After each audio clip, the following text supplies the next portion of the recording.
Bien, chers amis, bonjour.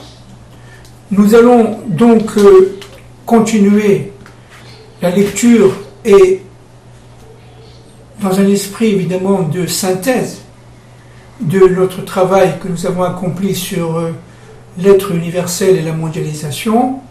Nous étions arrivés à la page 25 et nous allons commenter à partir évidemment des idées qui s'annonceront, des points fondamentaux. Alors je lis. Quatrième point, j'avais dit, page 25, enfin, ce mouvement repose sur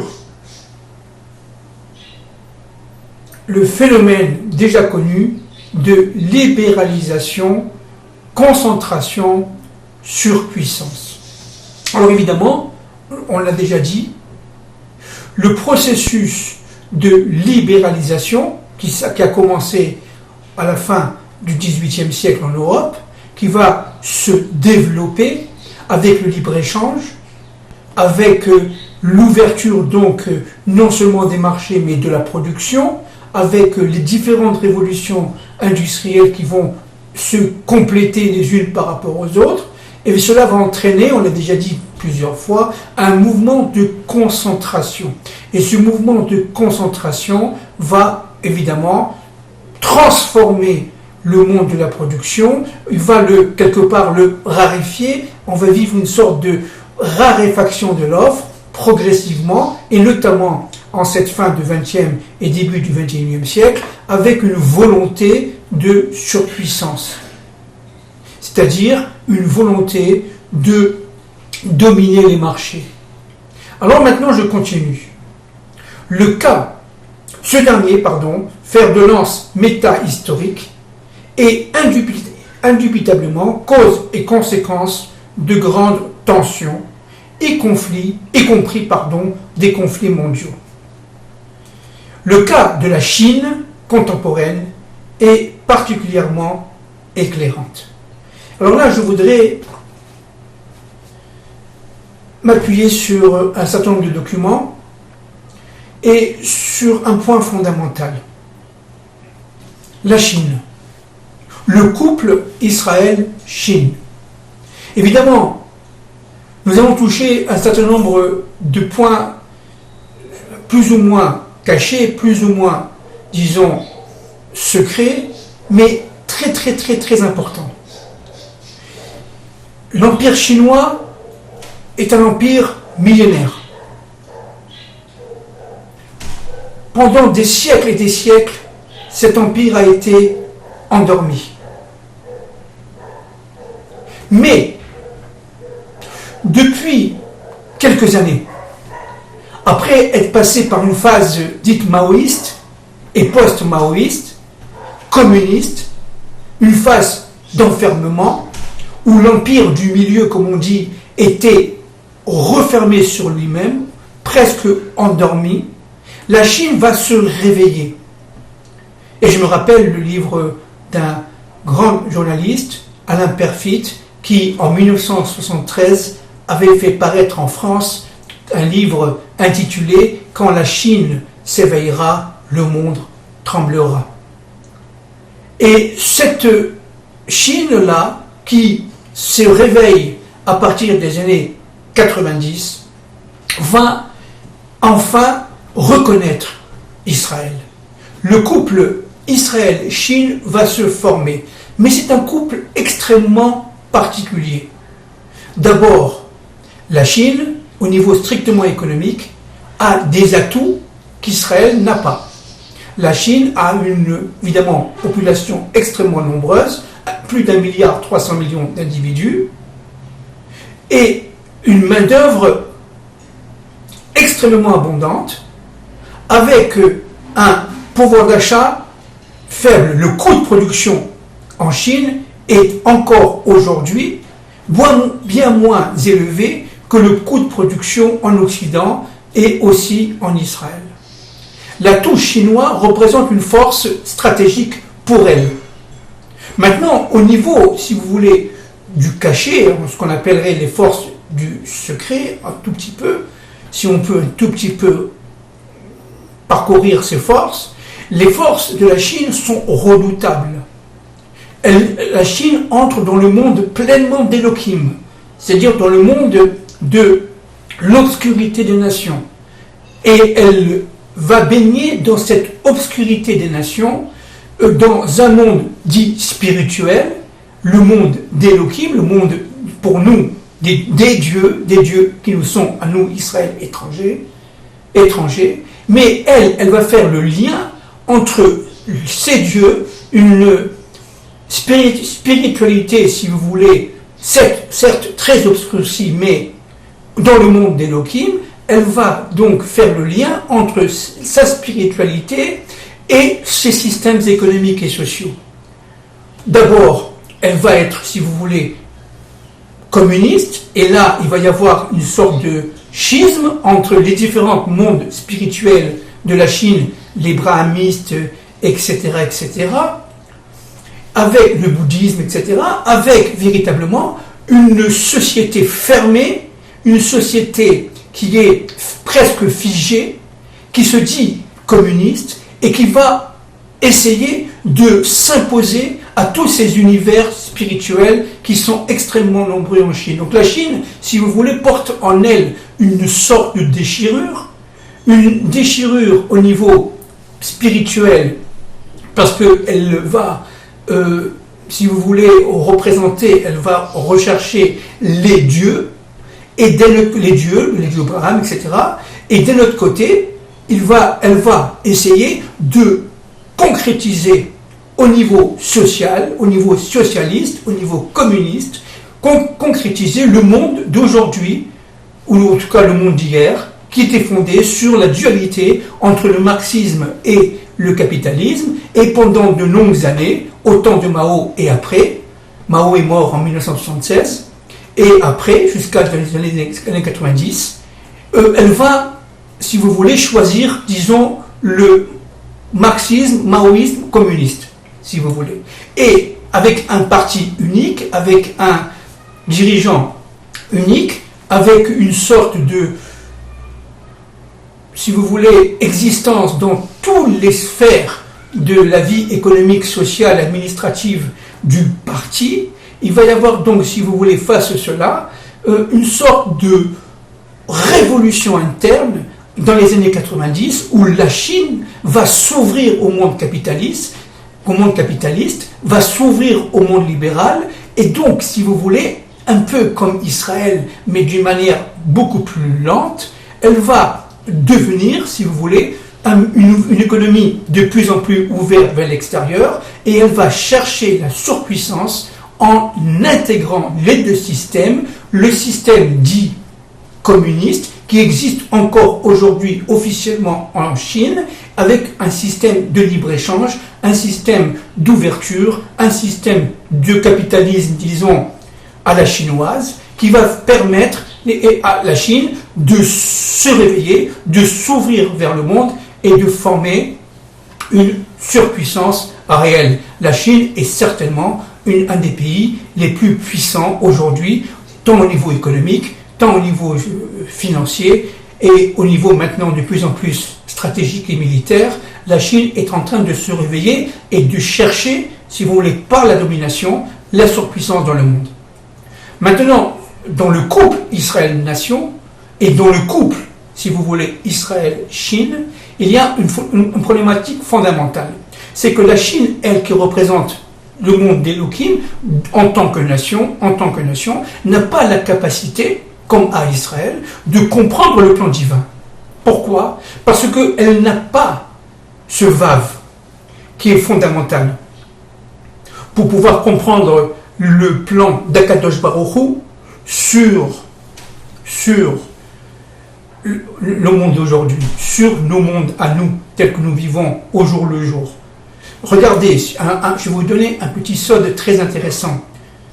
Dans les tfilines, vous savez que les tfilines, ce sont les phylactères que porte l'homme tous les jours, les tfilines de la tête et les tfilines du bras gauche, évidemment les forces de la tête, représentant les forces de la tête et les forces du bras gauche et les forces du cœur, n'est-ce pas? En reliant les deux forces, Israël a la capacité de se connecter à Yukevavke.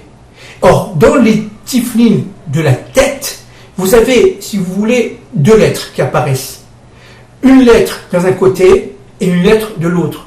Ce sont les mêmes lettres, mais c'est un shin, comme par hasard.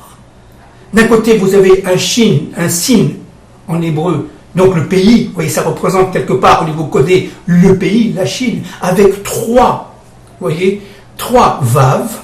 La lettre Shin, c'est trois vaves avec un socle. Regardez, je peux vous donner, pour ceux qui ne connaissent pas l'hébreu, un exemple. Je ne sais pas si on peut le voir ici. Voilà, vous voyez le Shin, il est là. Vous voyez, il est là. Voilà. Vous avez trois vaves avec un socle, n'est-ce pas? Ces trois vaves avec un socle, nous le savons, représentent en fin de compte trois yud rallongés. Et nous savons que ce vav, ce yud rallongé, étant le lien entre le ciel et la terre. Et vous avez le socle, c'est-à-dire que la Chine est parfaitement dans son monde ici. Elle va recevoir des forces de l'au-delà, n'est-ce pas, pour pouvoir régner dans le monde. Mais elle n'a pas le Shin avec 4 vaves. Et dans le phylactère de la tête, vous allez avoir un Shin avec 3 vaves et un Shin avec 4 vaves. N'est-ce pas? Et ces 4 vaves représentent les forces d'Israël. Parce qu'Israël est capable, par le chiffre 4, d'unir les contraires vers Akadosh Baruch Hu. Les 4 forces sont liées au niveau ésotérique, n'est-ce pas, aux forces du Pardes, Pshat, Remez, Drash et Sod. Et la Chine, elle, qui n'a que 3 vaves et qui lui manque un vave par rapport à Israël, se sent quelque part diminuée. Alors elle va chercher en Israël ce qui lui manque. Et donc les rapports, si vous voulez, entre Israël et la Chine, qui sont des rapports certes extrêmement féconds, puisque Israël a du high-tech et la Chine a de la main-d'œuvre, Israël a des brevets et la Chine a de l'argent, a du capital, n'est-ce pas? Donc la Chine va chercher, va essayer, dans son intérêt, dans son monde à elle d'Elohim, va essayer de copier, si vous voulez, de se relier aux forces d'Israël pour pouvoir dominer le monde. Mais tout le problème, c'est que la Chine, qui veut quelque part, n'est-ce pas, prendre la place d'Israël, eh bien, risque de devenir très vite, malheureusement, un pays, disons, agressif. Et notamment par rapport à Israël et par rapport au monde. Parce qu'elle sent qu'elle a des forces énormes, mais elle ne peut pas les concrétiser avec ce Chine à 4 vaves. Et ce Chine à 4 vaves, je répète, qui se situe dans le dessus du phylactère de la tête, est très très important. Vous voyez, on parle de la tête. La Chine est aussi dans la tête des nations. La Chine aussi est dans l'universel. Mais seulement, elle n'a pas la capacité d'Israël de pouvoir se projeter dans le temps et en dehors du temps et en dehors de l'espace. Parce qu'elle lui manque ce vave. Et ce vave-là a été donné par Dieu uniquement à Israël. Le 4e vave du Chine a été donné par Dieu à Israël. Et donc, grâce à ce 4e vave qui va permettre le ribour, le lien entre les forces d'Elohim et les forces de Yukevavke, eh bien, la délivrance va s'accomplir Bezrat Hashem et de nos jours. Tout le problème de la Chine, c'est qu'elle a tout pour réussir, mais il lui manque ce vave. Et il lui manquera à jamais ce vave, puisque ce vave est, si vous voulez, relié aux forces d'Israël. Maintenant, un point fondamental encore. La Chine qui se veut porteuse d'un message, aujourd'hui un message économique, et demain, j'espère, sans trop d'agressivité, un message stratégique, la Chine est en train de se placer en ce moment. elle est en train de chercher à, entre guillemets, dominer le monde, l'universel, en plaçant ses pions. Elle achète un port ici, elle achète une ville là, et en fonction d'une stratégie qui est la sienne, qui est une stratégie de regroupement des forces, de manière à ce que ces forces internationales lui soient inféodées. Ça veut dire rentre dans le cadre de la stratégie chinoise d'implantation dans le monde entier, non pas à travers des firmes, mais à travers des investissements financiers. Aussi, pas seulement, aussi. Donc la Chine doit être prise toujours avec précaution dans un univers stratégique fondé sur, quelque part, une certaine défensive. Les Chinois sont en train, tout simplement, de reconstituer les trois valves de leur Chine, de leurs lettres. Et donc c'est très bien. Mais cela au détriment des autres nations. Elle veut s'accaparer l'ensemble des forces, si vous voulez, qu'ils ont attribuées notamment à Esav, les forces occidentales, si vous voulez, pour pouvoir dominer complètement à la place de l'Amérique, si vous voulez, si on peut parler un langage un peu plus simple. Et donc ce choc de civilisation entre la civilisation occidentale qui est aujourd'hui malheureusement, disons, en baisse, finissante, et la civilisation chinoise moderne qui est au contraire en train de se développer à grande vitesse, risque de créer un schisme, une confrontation peut-être même militaire, entre l'Occident et l'Empire chinois, l'Asie, d'une manière globale, avec peut-être même la Russie et l'Iran. Cela risque de provoquer un choc absolument fondamental qui va transformer l'ordre du monde, en tout cas tel qu'on le connaît aujourd'hui. Et donc ce qu'il faut comprendre, c'est que Israël, quelque part, est au centre de ce conflit. Puisqu'il s'agit, je répète, pour la Chine, de remplacer Israël et de lui confisquer la quatrième lettre Vav qui lui manque à son Chine, à son puzzle, à elle. Elle n'arrivera pas. Donc à partir de ce moment-là, les événements vont s'accélérer. Alors je continue. Alors je répète, je lis et je répète ce que nous avons dit. Le cas de la Chine contemporaine est particulièrement éclairant. Endormie depuis des siècles sous un empire seigneurial et impérial, de type esclavagiste, cet univers de peuples, de culture et d'histoire va vivre une révolution majeure, brutale et totale lors de l'avènement en 1949, après la célèbre longue marche du président du Parti communiste chinois, Mao Tse-tung. Donc tout ça, on l'a dit tout à l'heure, en résumé. De 1949 à 1989-90, la Chine va évoluer sous un régime de type totalitaire où les universités, les écoles, révolution culturelle oblige, vont contraindre, je suis à la page 26 en haut, à contraindre les masses paysannes à sortir de leur léthargie et à intégrer au plus profond d'elles-mêmes la nouvelle idéologie communiste. Sous l'influence constante du grand timonier Mao Tse-tung et de sa parole, concrétisée par le petit livre rouge, avait écrit, la population chinoise, largement paupérisée, ça veut dire appauvrie, va apprendre à travailler avec intensité, à un rythme effréné, provoquant de graves difficultés d'adaptation et de nombreuses répressions. Tout ça on le sait, mais je lis. La Chine faisait en accéléré l'expérience d'un communisme adapté à ses dimensions. Comme Israël, vous voyez, la Chine a vécu une période communiste, Israël aussi. La Chine a vécu une période capitalisme marchand, Israël aussi. La Chine utilise les règles du jeu du libre-échange et de l'ultralibéralisme, Israël aussi.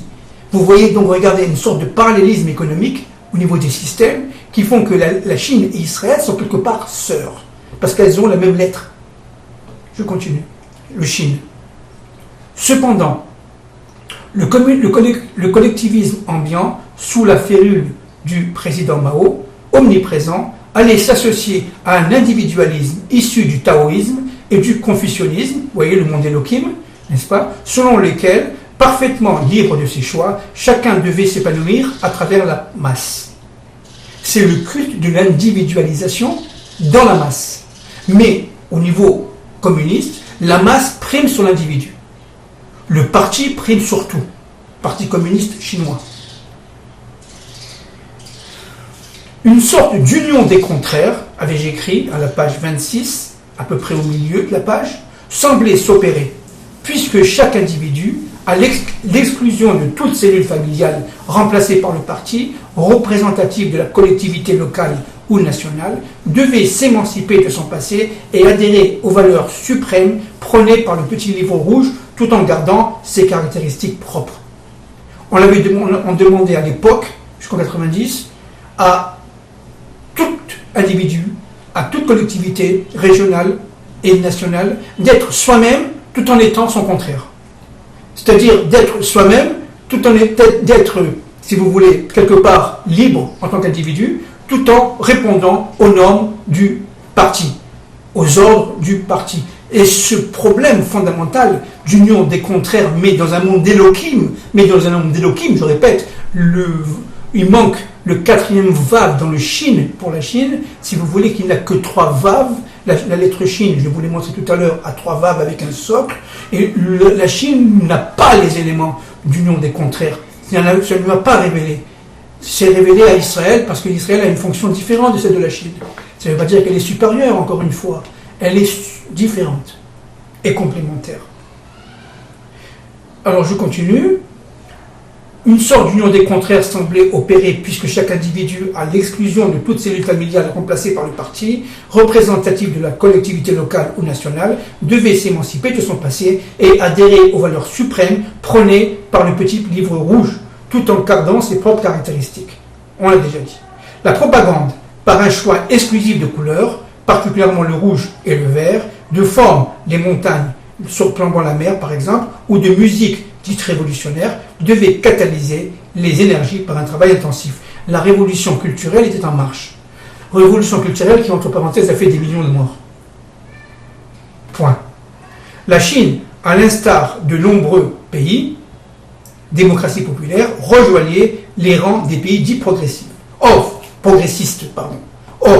à partir de 1989, 13 années après la mort du guide suprême, ce pays continent, alors de plus d'1 milliard d'habitants, va progressivement et frénétiquement se libéraliser. C'est ce que nous avions dit tout à l'heure. L'ouverture des frontières, la capitalisation accélérée de l'économie va créer une situation tout à fait surprenante. La Chine va rechercher ouvertement, et aujourd'hui on est en plein dedans, la surpuissance économique, financière, stratégique et voire même militaire et politique. Elle veut, si vous voulez, prendre le dessus sur les États-Unis d'Amérique et sur l'Europe. Le réveil économique et financier de la Chine actuelle, véritable usine planétaire, a bouleversé très profondément les équilibres mondiaux et porté à son paroxysme une dynamique de mondialisation déjà largement entamée. Par une accélération du rythme de maturation, la métahistoire rejoignait l'événementiel. Il est évident que tout ça fait partie du projet créateur. Il est évident que ça fait partie de la pédagogie de l'histoire telle qu'a voulu la volonté, telle qu'a voulu évidemment le créateur unique même de l'histoire. C'est lui qui dirige les nations, on le sait par cœur, et c'est lui qui est même caché le grand empereur et le seul roi de tout l'univers. Il est à ce propos, je suis à la page 27, tout à fait surprenant que la même année, 1990, des événements majeurs dans l'histoire contemporaine ont vu le jour, comme par exemple en 89, la destruction du mur de Berlin ou le démantèlement, contre toute attente, de l'Empire soviétique. Alors c'est très intéressant ça, mais ce n'est pas le propos ici. Ce n'est pas ici aussi un hasard si la Chine reconnaît l'État d'Israël dès le début des années 2000. Lorsque l'avancée vers un capitalisme tous azimuts tendait à rapprocher imperturbablement les deux modèles. Je voudrais ici me permettre de souligner quelque chose de vécu ici en Israël, à Jérusalem. Les Chinois sont très friands des conseils des Israéliens, et notamment en matière financière. La Chine s'est tournée, et se tourne encore aujourd'hui, vers Israël pour la gestion de la finance internationale qui est sous, si vous voulez, la responsabilité chinoise. Et Israël joue un rôle très très important, très moteur là-dedans dans les marchés financiers, d'une manière relativement cachée, mais très présente.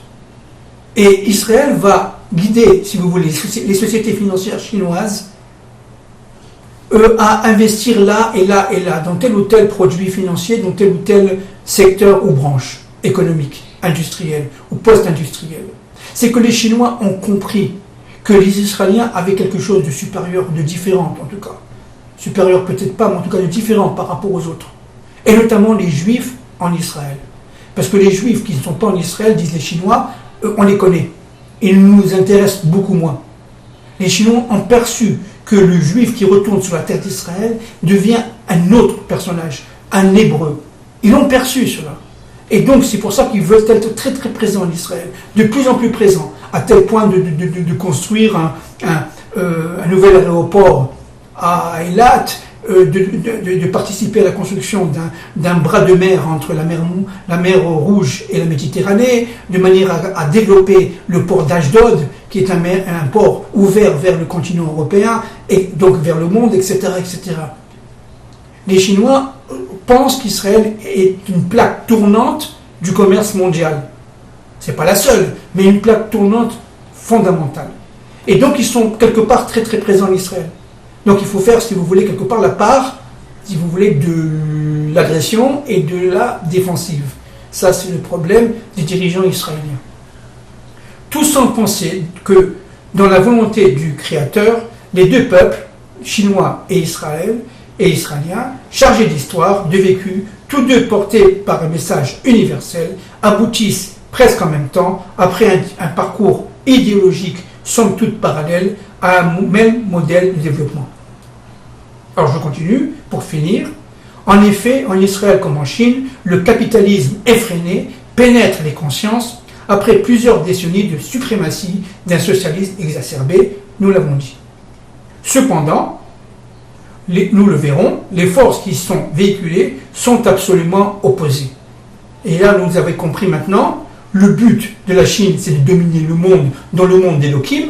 Le but d'Israël, ce n'est pas de dominer le monde, c'est de faire le lien entre le monde de Kovavke, la présence divine du Dieu un, mais de l'histoire, dans un autre monde qui est le monde d'Elohim. Le but d'Israël, ce n'est pas la surpuissance, c'est la capacité de donner au monde la reconnaissance du Dieu un. C'est ça le but d'Israël, il n'y a pas d'autre. Israël est là pour être un intercesseur de Dieu, la présence de Dieu dans son monde. Baruch Hashem. Il en est le vecteur, si vous voulez, avec la Torah et la terre d'Israël. En effet, en Israël comme en Chine, le capitalisme effréné pénètre les consciences, avais-je dit, après plusieurs décennies de suprématie d'un socialisme exacerbé. Alors je continue. Il y a en fait une usurpation de fonction. L'un voulant prendre la place de l'autre. La Chine veut prendre ce vave qui lui manque. Maintenant vous comprenez. Donc, quelque part, il y a une sorte de combat, d'agressivité qui ira jusqu'au bout de la Chine par rapport à Israël. La Chine sent qu'Israël a quelque chose qu'elle n'a pas, elle ne sait pas exactement quoi, mais elle cherche à l'acquérir. Les chocs culturels, systémiques et socio-économiques, quoique éminemment différents, sont toutes proportions gardées dans ces deux entités redoutables. Les forces d'Israël sont redoutables et les forces de la Chine sont redoutables. Israël et la Chine ont tout pour s'entendre et non pas, chas v'shalom, se combattre. Parce que la Chine représente, si vous voulez, les forces de la tête à la fin des temps dans le monde. Alors que le corps occidental est en train de s'effilocher, le corps occidental est en train quelque part de diminuer en surpuissance, et la Chine a tendance à prendre quelque part la relève. Mais Israël est différent. Israël est ailleurs. Il était un peuple unique. Le peuple un. Le peuple unique, on l'a déjà dit 50 fois. Alors je finirai là. Les chocs culturels, systémiques et socio-économiques, quoique éminemment différents, sont toutes proportions gardées dans ces deux entités redoutables. Quelles sont ainsi les principales caractéristiques de l'économie monde? Je continuerai la prochaine fois. Que Dieu vous protège, que vous voyez que du bien.